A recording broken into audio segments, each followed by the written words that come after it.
For the Lakers after what's been a tough week, guys, for LA. The Lakers took the court for the first time in 6 days for game action. What started out great, 9-point lead at half, came the second half, which ultimately became too much for LA to overcome. The Spurs outscored the Lakers 73-40. It's the most points that the Lakers have given up in any half this season. They're outscored 66-40 in the paint, gave up 18 turnovers for 25 Spurs points, despite 30 and 13 from Anthony Davis. Rob, I'll start with you. You tip your cap to the San Antonio Spurs. They got the job done. Yeah, it's one of those things you think you will have the advantage because Spurs have been sitting in a hotel for like 5 or 6 days waiting on this game. But sometimes that can bring teams together. They got a lot of time to talk about things. They got a lot of time to talk about the opponent that's coming up. And they also have a lot of time to reflect on life because, you know, what happened across California. So for me, it was one of those games, who's going to come out, who's going to want it more. And to me, it seemed like in the second half, the Spurs regrouped and they wanted it more. Because the first half was all about the Lakers.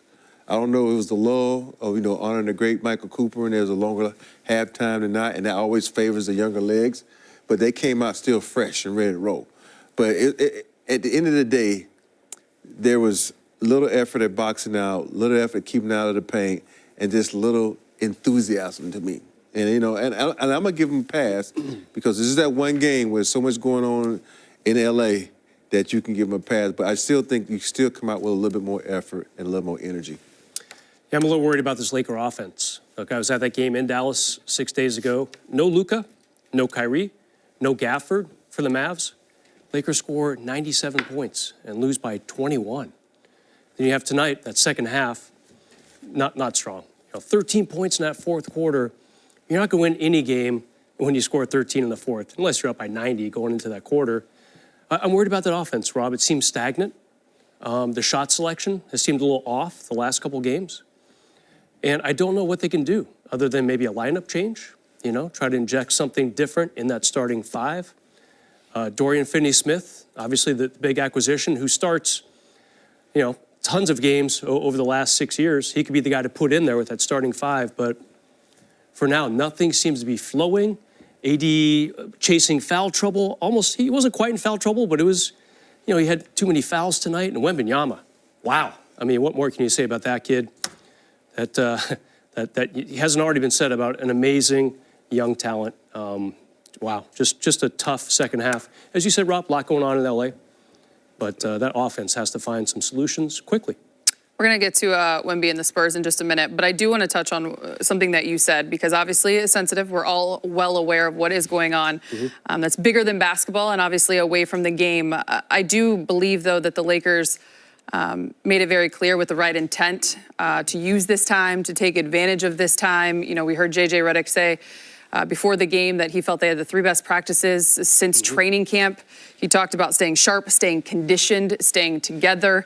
And so when you look at that second half, Rob, look, you played so many years in this league and you understand the energy that it takes throughout the course of a 48-minute game. So when you speak on it, can it be something as simple, not to make an excuse, but the reality of what we saw there in the second half of how when your rhythm can be interrupted, just getting your legs back? I think, sometimes we look at athletes as being superhuman, and we're not. We have things going on us at home. You have things going on, outside of basketball that can carry over into the game of basketball. And sometimes we say, well, you make all this money, you should be able to, set that aside. But at the end of the day, you're human, you have a heart, and your heart can weigh on you. And especially when you're sitting there and you're thinking about, watching Coop get honored, and then it talks about family. Coop called a Lake family. That kind of all of a sudden you go in there like, well, is my family okay? Is my friend's family okay? And so that kind of gets you off kilter. And if you think about it, Chris Paul, even though he played with the Clippers, that was many moons ago. The Spurs really probably don't have anybody they got to worry about here in L.A. So they came out like, oh, we got to come out. They honoring Coop. They doing all these things to keep us in this locker room. Let's come out fresh. Let's come out and destroy them, because the Lakers have a history of not having good third quarters. The Lakers have a history of having bad fourth quarter. And they played on all the things that are thorns in the Lakers side. And, sometimes, you have to give it up to the other team because they came out with a lot of energy, a lot of effort, and a lot of tenacity. They went after the basketball. They got the basketball. They put it back. And give it up to them. You had 3 guys to score 23 points in that starting lineup. Everybody scored in double figures in that starting line. So it was a team effort, and you just have to give it up to the Spurs. And you know me, I'm always mad when we lose. This is the one time that I have no reason to be mad because there's just basketball is not life. You know you have that logo and it says basketball life, but sometimes life takes precedence over basketball, and you cannot get that out of your head. Yeah, good words. It's tough to follow that because you're right.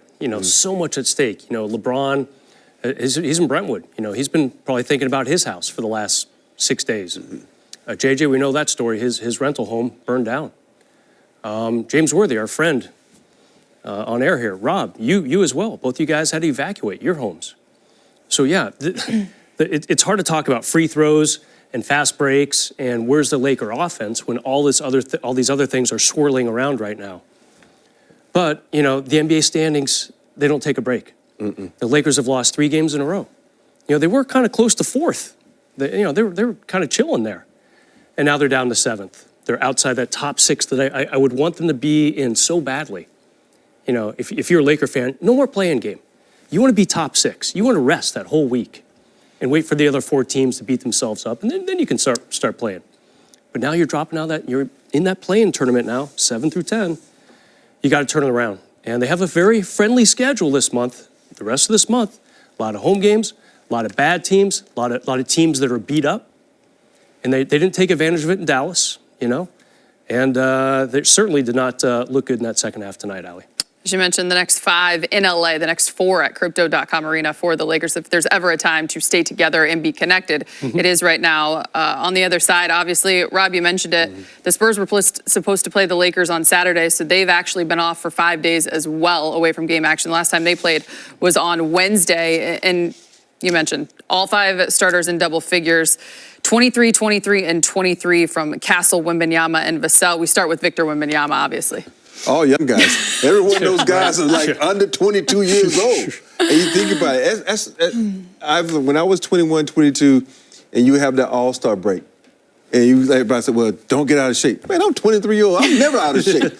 and tonight, that's what it looked like. These guys look fresh. They look like they were still in good rhythm. And we know Wembanyama. Think about it. This guy is 7'3", and he takes more threes in the NBA than anybody in the league. And, that has to say something. So you know who he is. It's like we talk about him from this channel to other channels that he shoots a lot of threes. And you let him come down, and he knocks down 2 threes. Get up on him, make him put it on the floor, and attack him because I haven't seen him he's an okay passer to me. But when you double team him and you body him, which they didn't do very much of this game.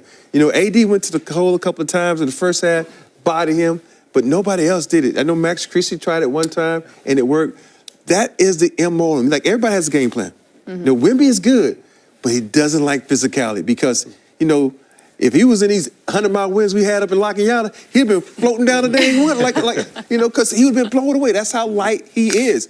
And so you have to match certain things with physicality. And this Spurs team, when they're young and they're athletic, you have to match them with physicality to slow them down. We know, you said it in the break, they want to shoot a bunch of threes, get on the fast break, because that's who they are as a young team. So you got to, even though you got all these other things going on, you got to follow the game plan. I don't think the Lakers really follow the game plan in the second half. Yeah, it's pretty evident. I mean, what game plan would say, hey, score 40 points in the second half? None.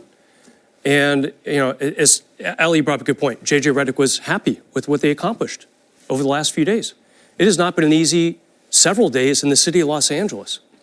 I was on that flight with the team landing Wednesday night / Thursday morning at about 2 a.m., looking at the fires in the hillsides, and it's like, my goodness, this is, you could smell it in the cabin too. So the players have been very aware of what's happening back here in Los Angeles.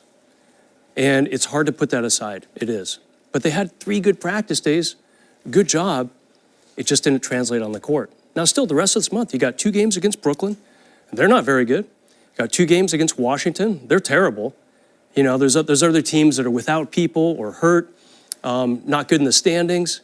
So the Lakers really have to win these games now. Because the problem is, now they're down in 7th. And Rob, Allie, There's like five other teams right there with him within a game or two.